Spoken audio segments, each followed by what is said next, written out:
The first time I noticed the red sock, I thought it was just a mistake. Tasha and I had been married 3 years.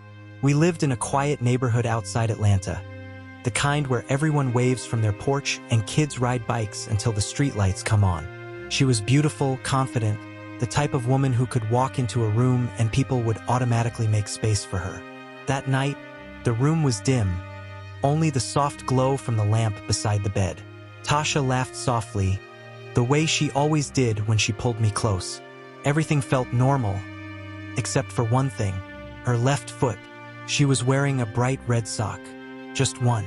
I remember pausing for a second and saying, "You forgot the other one." She didn't laugh. Instead, she looked at me with this strange little smile and said, "It's not forgotten." Then she kissed me before I could ask anything else. Afterward, when I woke up in the middle of the night, the sock was gone. I didn't see it anywhere on the floor or near the bed. When I asked her about it in the morning, she acted like she didn't even know what I was talking about. "Red sock?" she said while pouring coffee. "You must have been dreaming." I let it go. But the next time we were together, it happened again. One red sock, always the left foot. And every time I tried to joke about it, she would either ignore the question or change the subject so smoothly that I almost felt silly bringing it up.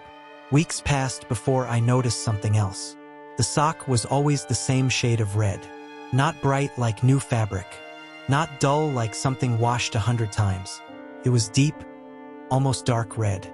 Like it had a story. One night curiosity got the better of me.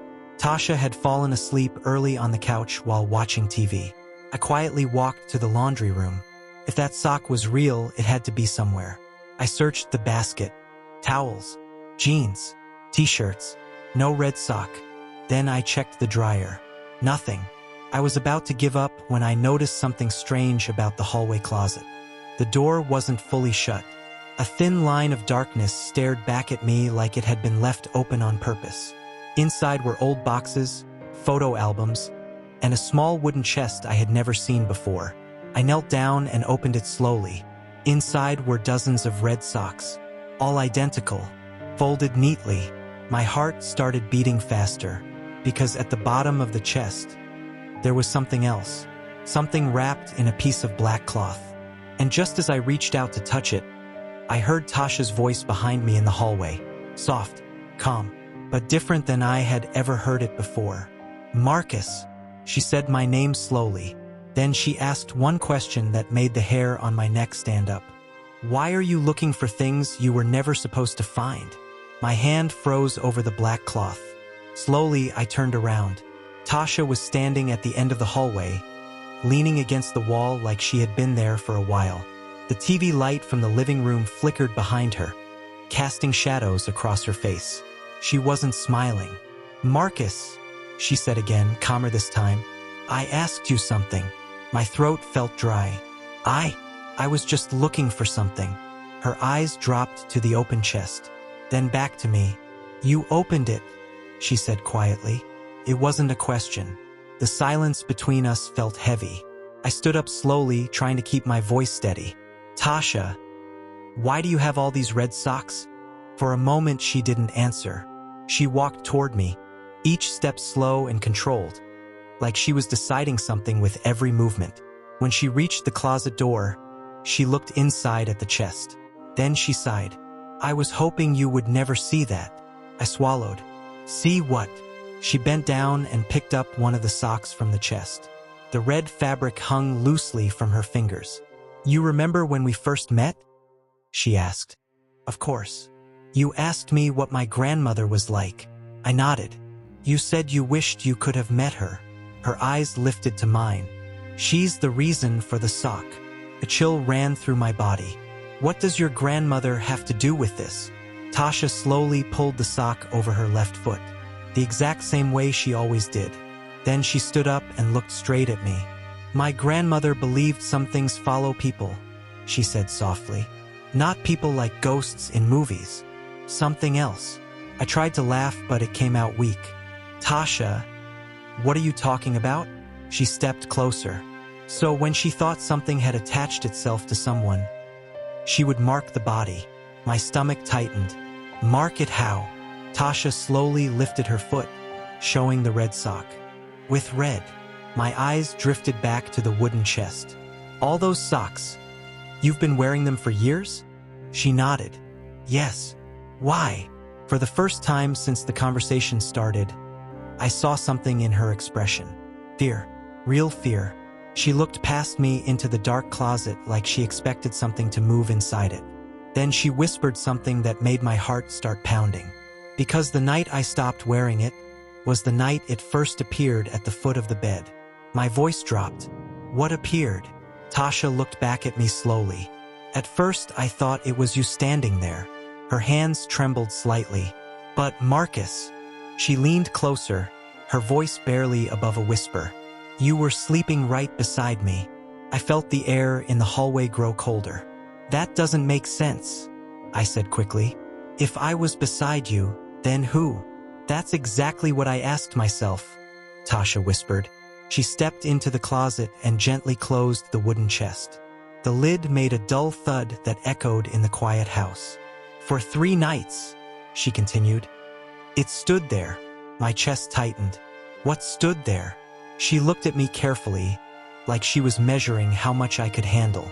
A man, she said. My stomach twisted. But something about him wasn't right. Tasha rubbed her arms like she suddenly felt cold. He looked like a shadow trying to pretend it was a person. I couldn't see his face clearly, but I could see his feet. My eyes moved down to the red sock on her left foot, and he was staring at it. Silence filled the hallway again. You're joking, I said nervously. I wish I was. She walked past me and into the bedroom. I followed slowly, my mind racing. The lamp beside the bed was still on. The same warm light from earlier filled the room, but now everything felt different. Tasha sat on the edge of the bed. My grandmother told me something before she died, she said. What? That some spirits don't come for houses. My heartbeat was loud in my ears. They come for people. I sat down across from her. So what does the sock do? She stared at it. It confuses them. Confuses them? She nodded slowly. She said red pulls their attention. It keeps them focused on the mark instead of the person. I tried to process what she was saying. So, that thing was staring at the sock instead of you? Yes. My voice dropped. And if you take it off? Tasha didn't answer right away. Instead, she looked toward the bedroom door. The hallway outside was dark now. Then she said something that made my stomach drop. I did take it off once. My mouth went dry. What happened? Her eyes slowly lifted to mine. The next night, it moved closer. A cold shiver ran down my spine. Closer, she nodded. It wasn't at the foot of the bed anymore. The room suddenly felt too quiet. Where was it? I asked carefully. Tasha leaned forward slightly. Her voice dropped to a whisper. It was standing on your side of the bed. I felt my heart slam hard in my chest. And Marcus. She glanced toward the dark hallway again. The strangest part. I forced myself to ask. What? Her voice trembled slightly now. It wasn't looking at me anymore. The lamp flickered once, and Tasha slowly pointed toward the floor beside my feet. It was looking exactly where you're standing right now. My heart started pounding so hard I could hear it in my ears. I slowly looked down at the floor where Tasha was pointing.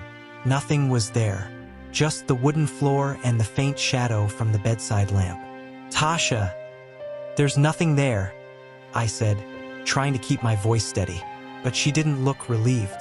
She was staring at the same spot like she expected something to move. You can't see it, she whispered. A cold chill crawled up my back. What do you mean I can't see it? Her eyes lifted slowly to mine. Because it isn't looking at me anymore. The room suddenly felt smaller. Then, who is it looking at? I asked. Tasha didn't answer. Instead, she slowly reached down and grabbed the edge of the red sock on her foot. My eyes widened. What are you doing? I asked quickly. Her fingers trembled slightly. I want to see something, she said quietly. Before I could stop her, she pulled the red sock off. The moment the fabric left her foot, the lamp beside the bed flickered again. Once, twice. Then the room went completely silent. We both froze. Seconds passed. Nothing happened. I let out a nervous laugh. See? Maybe your grandmother was just... Then I heard it. A slow creak from the hallway. The bedroom door, which had been halfway open, moved slightly. Just a few inches. Like someone had pushed it. But neither of us had moved. Tasha's face went pale. "Marcus," she whispered. Another sound came from the hallway. A soft step. Then another. My stomach dropped. Because the steps sounded heavy. Like someone slowly walking toward the bedroom. The door creaked open wider. But the hallway was empty. The footsteps stopped right outside the door. The air in the room suddenly felt freezing. Tasha grabbed my arm tightly. "Put the sock back on," I whispered urgently.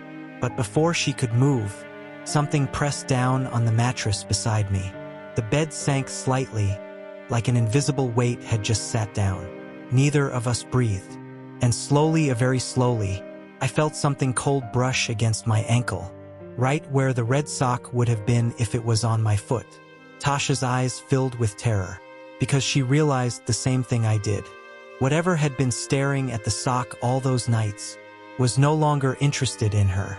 It had finally found me, and as the cold grip slowly tightened around my ankle in the darkness, one terrifying thought filled my mind. What would you do if you discovered something had been watching you every night, waiting for the moment you removed the one thing protecting you? If this story gave you chills, subscribe and share to hear more stories like this.